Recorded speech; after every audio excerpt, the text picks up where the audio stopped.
Hello everyone. Today I'm going to be making kale chips in a food dehydrator. This is Rebecca from StockingMyPantry.com. So what I have here is kale that I've grown in my AeroGarden Harvest 360. I would estimate that it is about equal to about a large bunch of kale that you would get from the grocery store. This is prism kale and it is a lot smaller than, like you can see how the size of the leaves are quite a bit smaller than what you buy at the grocery store. And that's why I purchased this variety of kale seeds to grow, because I knew that it would grow well in a container. So anyway, about one bunch of kale is what you'll start with. So I'm just going to harvest the kale by cutting it with scissors. Okay, so you can see there's the first bunch, and I'll keep going. And by the way, this is my first time making kale chips in a food dehydrator. I've made them before in the oven, and they've turned out really well, and they're delicious. But if you make kale chips in an oven, you really have to be careful, because it's really easy to burn them. It's kind of like when you're broiling something and it's not ready, but then all of a sudden it's burned. So it's kind of the same thing with making kale chips in the oven. So I'm going to move this AeroGarden over and show you the amount of kale that I ended up with. So just to give you an idea, you can see with my hands what I've got here. And this isn't a hard and fast recipe anyway. So the measurements, you don't really need to worry too much about measurements, but I'd say that's easily a large bunch of kale, or maybe even a bunch and a half. Okay, so the next thing that I'm going to do is I'm going to take each piece of kale and cut off the stems and put them aside. I actually will probably put them into smoothies or something.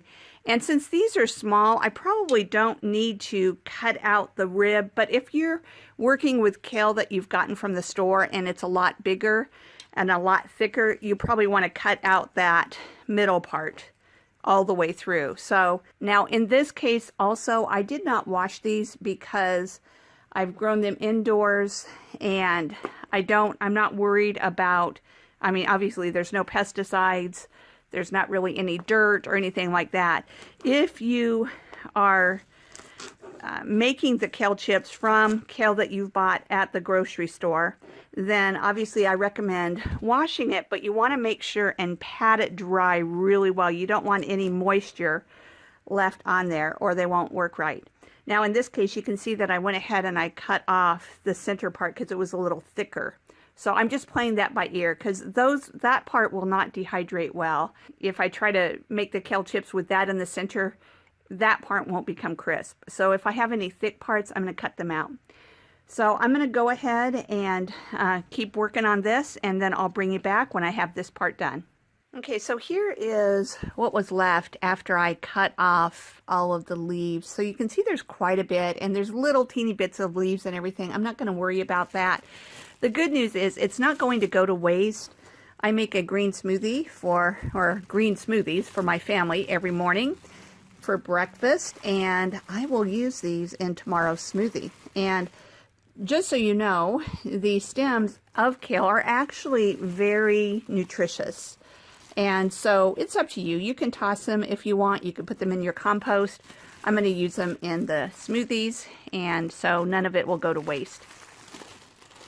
Okay, so I have my big bowl of kale here, and I didn't measure it, but you can kind of get an idea for how much it is. And again, this isn't a hard and fast recipe anyway, so you really don't have to measure. So what I'm showing you here just will give you a basic idea. And I have here some Bertolli extra virgin olive oil. I'm going to put a capful, and I often just use a cap to measure. I think it's about 1/2 of a tablespoon. And I'm just going to kind of drizzle that around. And as I mix it together, if I feel like I need more, then I'll put a little more. And I have about 1/2 of a teaspoon of salt. I'm just going to sprinkle that over it. You could also add in some other spices if you want, cayenne pepper or that type of thing. Now I am using my hands. I have washed them real well, and I think that hands work best. So I am just going to massage the kale until I feel like all of it is saturated really with the olive oil and the salt.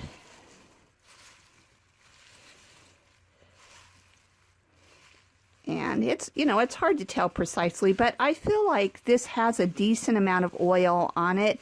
It's not sopping. I mean, there's no reason to use a ton of oil, but you do want each of the leaves of kale to be coated with some oil, because that is a big part of what, the oil and the salt is a big part of what makes this different than just regular old dehydrated kale.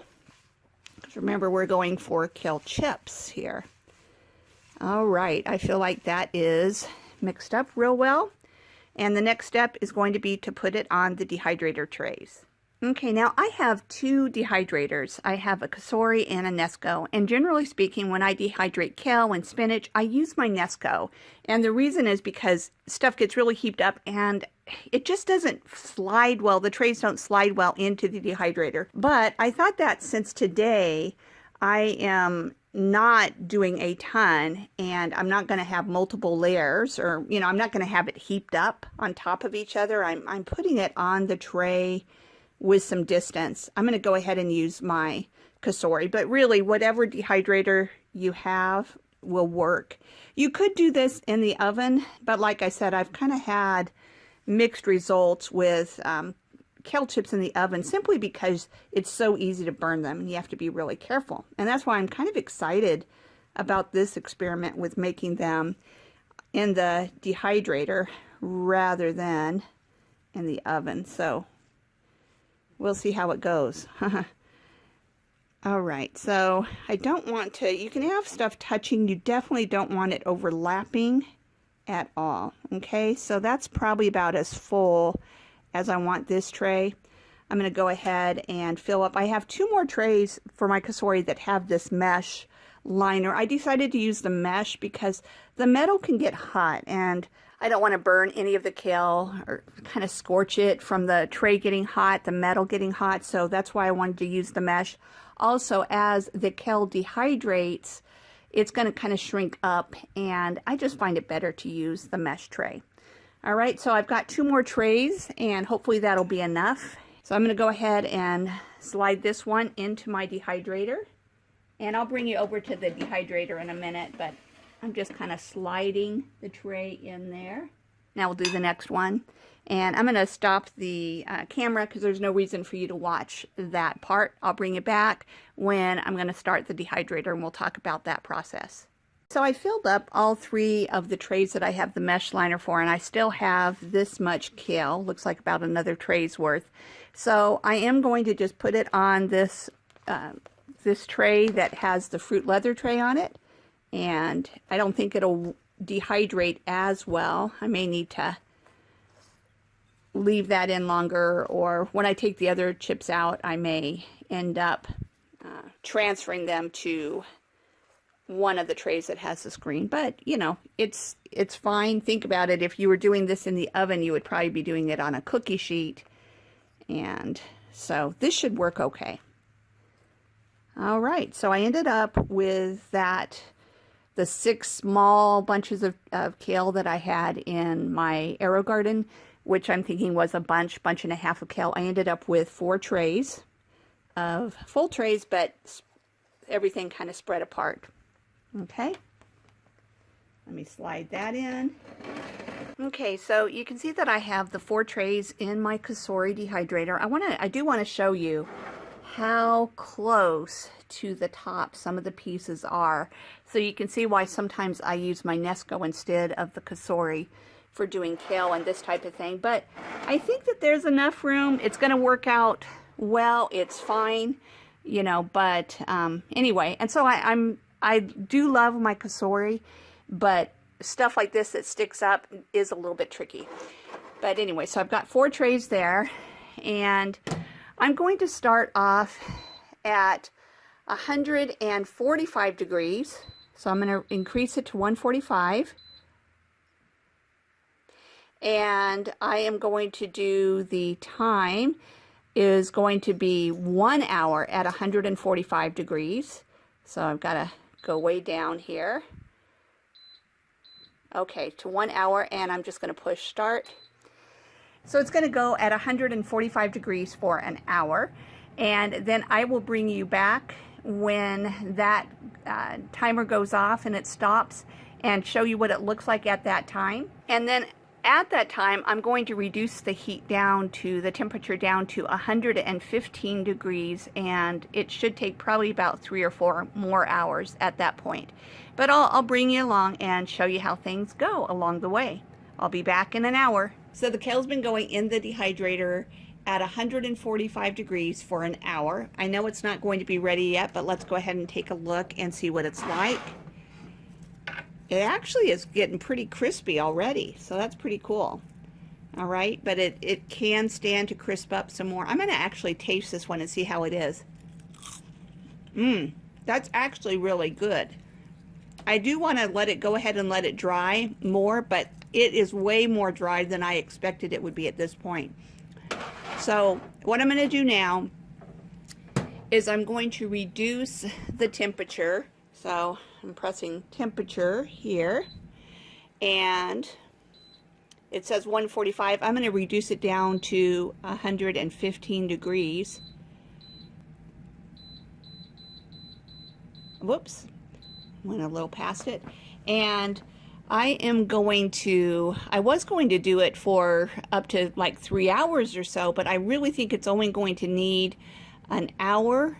But I'm going to go ahead and put it for a little bit more time than that, just because I would rather have it go a little bit long rather than me forget about it. So I'm going to go ahead and just put it for 2 hours at 115, and then I'll come back and check it again.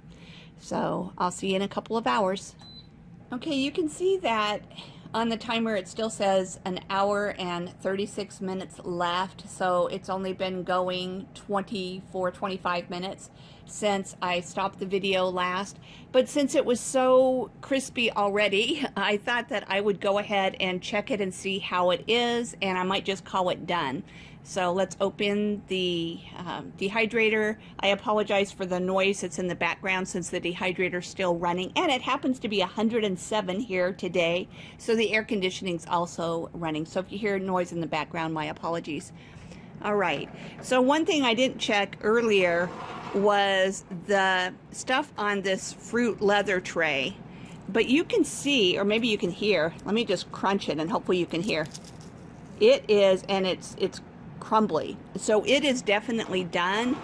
I would say, unless you're piling it up more, that an hour at 145 degrees is probably sufficient to dehydrate this into kale chips. I definitely recommend, if you want to make kale chips, I definitely recommend the food dehydrator instead of doing it in the oven.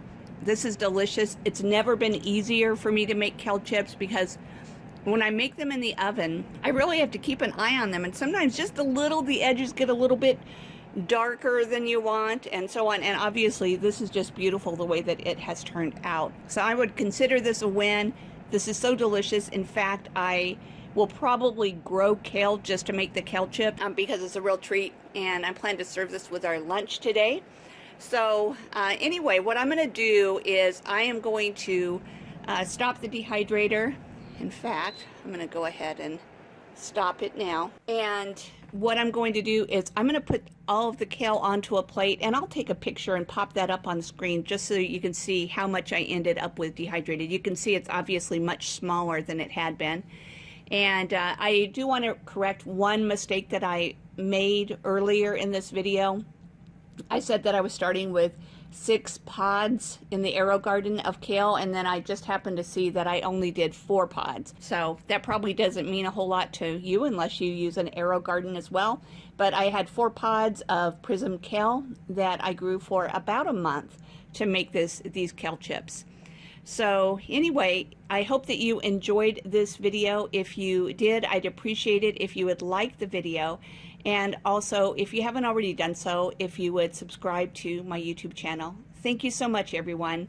Have a great day.